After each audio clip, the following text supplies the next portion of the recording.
Now you know that it's not limited to that. And so also some things that we want to mention to you so that your concepts are clear is the misuse of dogmatic approach to religions for the purpose of blinding people as to how land is used, how it relates to you. As an example, Yahweh, or what you call, some people say Jehovah, YHWH, is actually the elements of the substance of the land and the abstract, essentially earth, air, fire, and water, all things that we build things from. Now, the people are told that that is the God being as an entity, while those who teach it know that it actually is the elements, or the elements, earth, air, fire, and water. Now, and when they mention Allah, they usually think the same way they look at Yahweh or Jehovah as the creator being, when actually Allah is actually the stargate or the gate of the womb or woman herself that brings life to the planet. And therefore, in the reality, the purity of woman and the principle of the divine womb is the only gateway by the physicality by which the physicality of man manifests on this earth. So therefore, whatever the state of mind of woman, whatever the condition that woman or the womb is in, has much to do with the product that she produces, or what, or and how what she brings to the gates of heaven or to the earth, what they are, how they manifest, part of what the destiny of the being or the manifest is. And thus, whatever is born of woman has, in many ways, you might say, must submit to the will of Allah, because she is the creator of the physical form. And so when the priesthood usually teaches about Yahweh and Allah, they will teach the masses that these are different gods, yet the same God type thing, when actually all of these are aspects of the creative forces, etc., and not, and more in the transitive compartment of linguistic communication than actually the concept of the physical God's concepts that are taught to the masses for control purposes. And this is again why the priesthood will teach these different aspects of life and forms of life and that which makes up life in the both the abstract, or what people call the ethereal world, and some refer to it as the spiritual world, and then the three-dimensional physical world, etc. And all of it has relationship, but absolutely less so in the concepts that have been taught to the masses. And the masses, for the most part, are not aware that the priesthood, for the most part, is dirty, and that they have actually put the world in darkness for their own personal means. It's another reason why we're talking about land. And then you must also look at sea.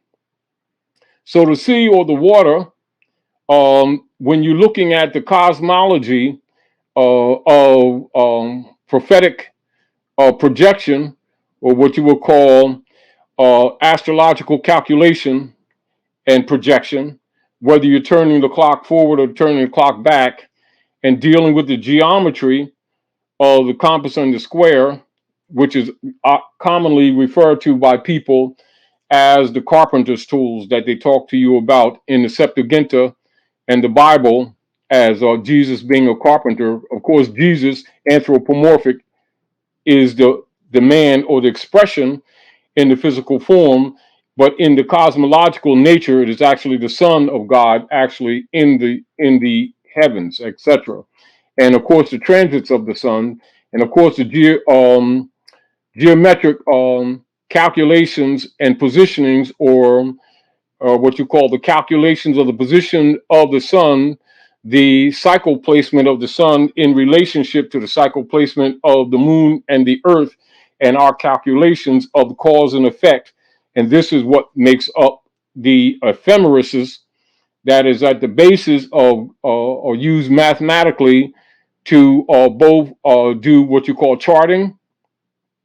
The wise men who have always followed the stars, etc., how they do projections, how they do prophecy mathematically according to the heavens, and also how they project or plan government operations, government structure, etc. And of course, while simplistic in its nature, in fact, um, it is often told to the people or presented to the people as something complex or super abstract. And so they just give some of that knowledge to the people in the anthropomorphic formats that they project in dogmatic religion. As most of you know, even when they're talking about the seven sisters, etc., or Santa Claus's sleigh, you're simply talking about the lead star, which is or they're making reference to the lead star Sirius, it's often referred to as the dog star, and also Rudolph the reindeer's nose, etc. That's for children, but actually they're talking about Sirius, the dog star, and of course that has much to do with cosmological culture on Earth, and this is also used as a guide, also for navigation and operations on Midgard, etc., and also for traveling even when you're on the waters. Now, in reference to waters, with the dark priesthood using or misusing or misrepresenting Asiatic African culture and cosmology, Gnostic philosophies that actually is the foundation of the world's religions, for the sake of them continuing their corruption and power or on Midgard Earth. And this is where you will see where the Bible references the priesthood as claiming to be God, sitting themselves on the throne of God, claiming to be God, etc.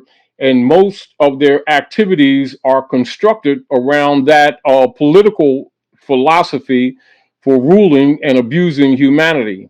And then from an anthropomorphic perspective, as Adul makes its way in the cycle of the cosmos with the entering of the Aquarian cycle or the Aquarian constellation. Therefore, you have what they call Jesus or justice comes again to bring justice. And so, from a philosophical point of view, for teaching, they will say Jesus means justice. Even though we know that there's no J in ancient Urdu or Berber linguistics, etc. You would say Yah, or the J would not exist until operative in linguistic form in the 1500s, lightly, and then more defined in the 1700s, etc. And so when people who know linguistics or have some knowledge of etymology and orthology, you will often hear them say, from a scholarly point of view, that there was no Jesus. What they're talking about, if there was no J operative in linguistic form 2,000 years ago, there would not be there would be no Jesus. What they're really talking about and what they're saying is actually that the Yah or the J is misrepresented, and they're not telling the truth about the anthropomorphic presentment of actually the eclipses of the sun, and equinoxes of the sun, pardon me, and it's in its transits, etc., by which they navigate or formulate government, i.e., civilization.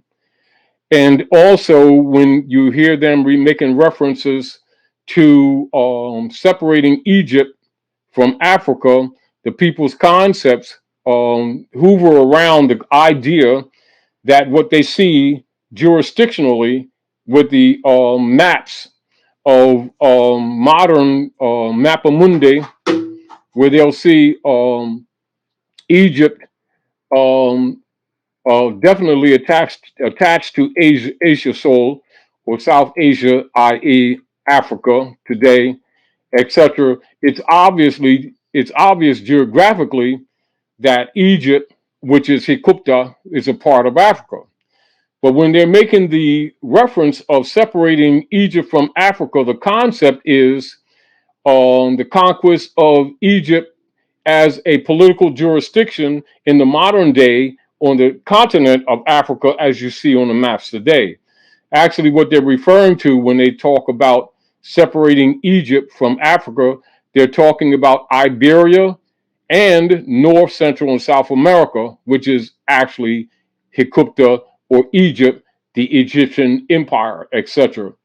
And so people's minds usually go to just the pyramids or juntas or that you see in books or in stories, etc., on the continent of Africa as it is geographically spoken of today, and it never dawns on them that the series of pyramids exist all over the world, and in numbers, and in fact, you have more pyramids actually on the American continent than probably most of the Africa's on the other side. But people, when they're often looking at the geography, their concept does not ride with the fact that North, Central, South America, and the islands is still Egypt. Of course, when you get into your literary structures, say past say mid 1800s and back, you'll hear in a lot of written forms North America, and particularly the central part of Kentucky, Tennessee area, as Lower Egypt, etc. That's not uncommon, but you won't hear them talking that way today because the politics constructs that the descendants of the land should be disinherited. And so the concept of separating Egypt from Africa um, in the minds of the people is limited to the other side when it's actually talking about most of the civilized world, and particularly North, Central, and South America.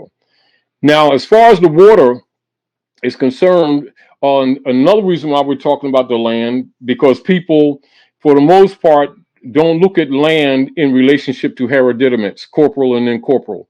As a matter of fact, most people's minds never even go there. So the priesthood, when the after Napoleon Wars against Africa, etc., they took over actually the Vatican, etc., which most people in modern days don't know is African. Their concepts have been that the Vatican's origin is with the hybrid Germanic tribes, when in fact it was not and is not. It was actually taken over. And the same structures of the Vatican, etc., you will find the same geographical or and architectural structures in Timbuktu, etc. So when the people see the Vatican in Iberia, their concepts have been, according to Rockefeller instructions, that is hybrid Europeans. And many of our people don't know that when you're talking African history, you're talking Iberia too. So there's a mental disconnect. So the reclaiming of that which is the inherited right of the Picts and the Moors, etc., is indeed also the Vatican. So you have actually in the modern contemporary world where hybrid Germanic tribes have actually taken over the lands and the estates and the hereditaments of the Moors and have been claiming to be Moors. This is where you see, like in the Bible, as an example, in John 8:44, when the anthropomorphic Jesus says to the hybrids, say that if you were Abraham's children, you claim to be Abraham's children, yet if you were Abraham's children, you would do the works of Abraham, but you seek to kill me, a man who is telling you the truth. And then he goes on to say that you are of your father the devil, and the lust of your father ye will do. He was a murderer from the beginning, abides not in the truth. And when he speaketh a lie, he speaketh of his own kind. And this is also where the designation of the hybrid Germanic tribes taking over the Moabite, Canaanite, Chaldean territories, etc., is used or promoted to separate in such a way that it separates the real heirs from the land, and then they put them in a political jurisdiction referred to as the Holy See. Now, the Holy See would be spelled SEE. And of course, you also know that the C is SEA. So the CSEA, dealing with the waters, implies the parting of the Red Sea by Musa, or by uh, the rulers of the high house of ancient Hikupta. And so the rulers of the high house will be referred to as the Ptah or the pharaohs, etc. And so this is where the hybrid German tribes are trying to kill off the Sabians or Saba, and they cover that up with the word or the term Jew. And this is where Jesus is talking about them claiming to be Jews and are not Jews that you see. But if you don't know the history, you wouldn't know the layered meanings of that phrase and what it's really telling you. Now, the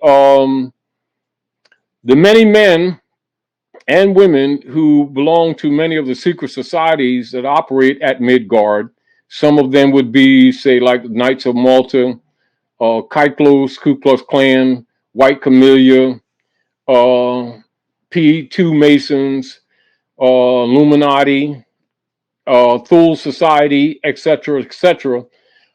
This is why all and many of them in their chambers of secret transfers of information and knowledge of the disciplines of humanity and the walks of men will wear the Moorish fez, which is the crown, or what is called corona sol, which means crown of the sun. And of course, you have the geometric science or construction of the fez, where you see the four sets of holes or perforations at the top of it in a circle, with perforations of three sets of perforations surrounding the center. And you'll see perforations of 9, perforations of 12, and perforations of 18 wrapped one after the other in four corners. And of course, that's Yahweh, or earth, air, fire, and water. It's also the four gates of the earth. It's also the north, or the compass, how the compass and square is used to do radii and geometry. And then you have the umbilical cord, or the finial, in the center with a cord, and then you have the ball wrapped with strings, and they're dyed in ebony, and that would be the tassel, and that would represent the center of the universe, or the Earth center, and its rotation around the sun, and the tassels represent the degrees of the Earth in the spiral after the sun, or they say dancing around the sun, and this is degrees, and this is where you get day. So day, the word day comes from degrees.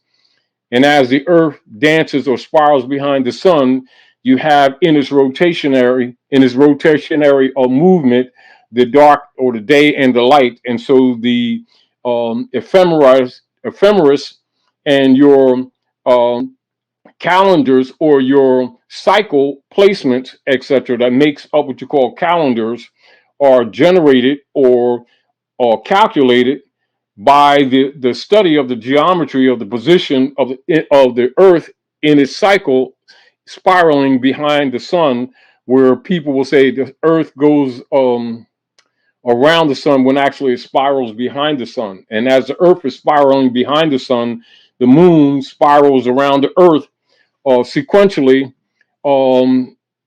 in a rotation, whereas one side of the moon always shows to the earth. And so then you have, from that rotational calculation, what is known as the lunar calendar. And so basically, the calendars that are used to govern operations at Midgard are bicameral in fact. And so the calendar systems are actually based on the sun, the movement of the sun and the moon. And so, and then you have in different areas of the of Midgard or the earth, you will see different peoples based on their positions on the earth that have practiced in some areas more leaning to the lunar calendar, and in some in your more modern or contemporary operations, making the people only aware of the sun or solar calendar, when actually the operations are bicameral. And so you must also recognize that the priesthood, in order to maintain their corruption, will not tell the general public this, while they use this knowledge for their personal selves. And so when our people are seeking to go back to the principles of our ancient mothers and fathers and study African culture, they must be aware of the lunar calendar as well as the solar calendar, and also recognize that when you're looking at ancient Egypt, etc., you're looking at ancient America. And so in order to cut the people's knowledge off of ancient America, they will not tell the people that America is ancient Egypt. And not just on the other side. Those are connected. And that the soil of the Gulf of Mexico and of the land of flowers that you call Florida, etc., and the coast of Carolina, North, Central, or South Georgia, etc., those areas are, the soil is identical, absolutely identical to the soils of North Africa on the other side. So they don't want people to know that there was a connection before the great shift, or the great cocoa plate shift, or what they call in the constructed history, reconstructed history, as the continental